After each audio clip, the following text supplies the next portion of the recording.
talk about a global view of water, how water is not only necessary for our quality of life, but for life. And never more clear to me in the third world 25 years ago when I saw this little girl dehydrated eating off the trash pile. I wondered, why was I born here instead of there? I've had them ask the same question, but for very different reasons.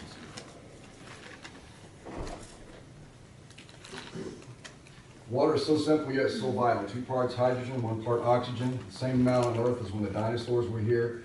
97% of it's got salt in it. Of the 3% that's left, 2/3 locked up in ice. We got less than 1% of the world's water for the world to live off of. And 2 billion live on water is very, very scarce. And where do we stake our population centers? On streams, and rivers, and lakes, and coasts. And it's because 22% of our usage is for industry. We used to make everything from microchips to steel girders. 634 gallons for a quarter pounder, 2,800 gallons for a bed sheet, 53 gallons for a glass of milk, 84 gallons for a pound of apples. And 2/3 of our bodies are made up of water. There is no substitute for water. We are not important to water, it's the other way around. And nobody really owns the water. And a lot of these places, water is infrastructure. In the Amazon Valley, they use the Amazon River with dugout canoes to get around as a means of transportation. It's also a way to keep clean, right here in Africa. It's recreation, swimming. It's a means or medium for cooking.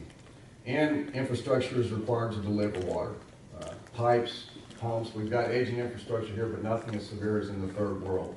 In India, pipes and pumps are virtually non-existent. And the little boy in the next slide has a pretty innovative way of pumping the water. They've got about a 300 million gallon a day shortfall of water in Delhi, India. And it's been rumored that people have been killed for about in line waiting water. In the next slide, you see a road that's in Asia that's literally built on the side of the mountain. I can remember driving across that in a truck with tracks forming on the road underneath it. Right here, and when the water hits that slope in the form of rain and lubricates it, you have landslides, and this one killed 9 people in the Philippines. Our food supply is impacted by water. When I was in Africa, we hunted monkeys, and when we got back, they brought the monkey back. I think this is the next slide. Yeah, and they doused some gasoline, lit on fire, and sends the hair off and cut up like beef tips so it wouldn't have any water to process it. Here they've got a chicken broth in a village in Asia. The broth is the blood of the chicken. They're drying fish here so they can be ground to a paste in Africa, and they're literally growing food on the side of the mountain here in the Philippines, but not without water. 70% of our usage is irrigation. Half hospital beds in the world are filled with people with water-related diseases. This lady cried out for her baby to have water and food. This little boy's name was Romarito. He lost his leg because the scrape on his foot wasn't taken care of adequately with water. And these people visit a hospital to get treated for just 3 things: malaria, dehydration, and worms, all water-related diseases. Education is impacted by water. When kids quit school, they'll carry water at 8 years old, or they take care of their brothers and sisters because their moms are carrying water all day. And their economies are hugely impacted, $63 billion a year in labor to haul water. And their weak economy is not because of a lack of intelligence. In the next slide, you'll see a Moxie warrior right here playing Pac-Man on a laptop computer. So it's not a lack of intelligence, it's a lack of water. This man makes little clay pots in India to support his family, but not without water. This little boy has multiple dependencies upon water because he sells coke from a dugout canoe on the Amazon River. The snake charmer, the only thing that has to do with water is that when I rounded the corner and about stepped in the middle of his inventory, I passed a little bit of it. 32 conflicts in the Middle East since 1950, 30 over water. So it can be a source of conflict, but it's too important to fight over. It needs to be a source of peace. Our water determines our environment determines our water. Whether it's in the Amazon, which you'll see up here, they get 7 feet of rainfall a year, or the deserts of southern India where they get just a few inches.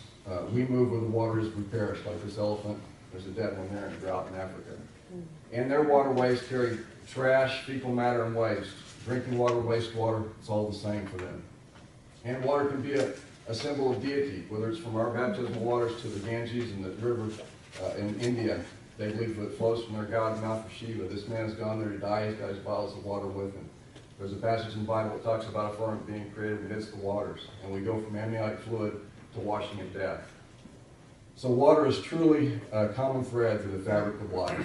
And you can say that it falls from the sky and springs from the ground, and it's free, but pipes, pumps, and treatment systems are not free.